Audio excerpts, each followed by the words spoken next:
Simon J. Palladino was on the Thrilling 3 and Fantasmics, but was dismissed because he had a rivalry with Everseer. But the Gazerbeam mystery is finally solved.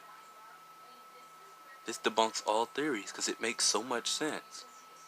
He used his hyper vision to look through the walls and learn the password I heard from the guards, and took a mortal wound from the Omnidroid 5 on the cliff, a blast to his chest, which killed him. As seen at the wedding of Mr. Incredible and Elastigirl, Gazerbeam had no lines. He was just at the frontmost bench clapping. But he went on to fight the Omnidroids, unlike the other four that was with them that died in cape-related fiascos. It says in the wiki, Pixar, Kronos is the password to the computer, and Gazerbeam learned it, and he fought the VX-4, an oval, upside-down, tall robot, but destroyed it somehow, and scored a victory over one Omnidroid, but was invited back a few weeks later to fight the 5, but was then outmatched by it, and shot with some kind of eye laser beam that maybe Gazerbeam shot at the robot and it reflected it back at him and he died. But even though Simon J. Palladino was a pro bono lawyer and advocate for superhero rights, he was a likely target for Syndrome and Mirage, and possibly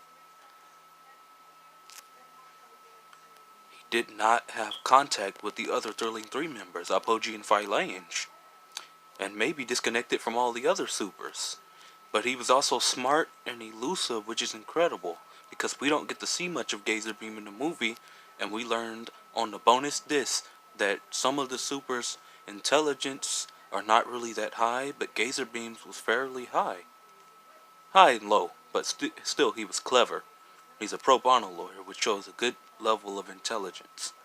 But it seems that he was a bad team member, or should I say team leader, for both teams.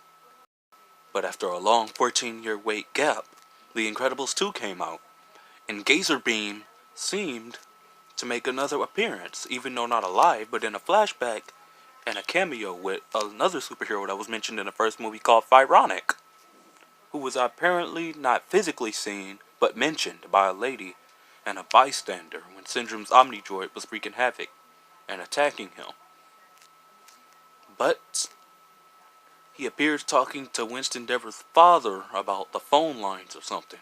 Even though Gazerbeam has no lines, he probably said, well, we have a phone line, and, contact us if there's trouble, and should it arise. And all of these rumors are from the new video posted by Brad Bird, or Pixar Animations.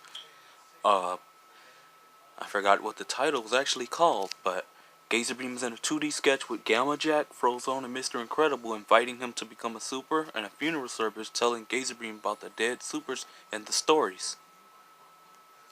And he's shown to fight crime.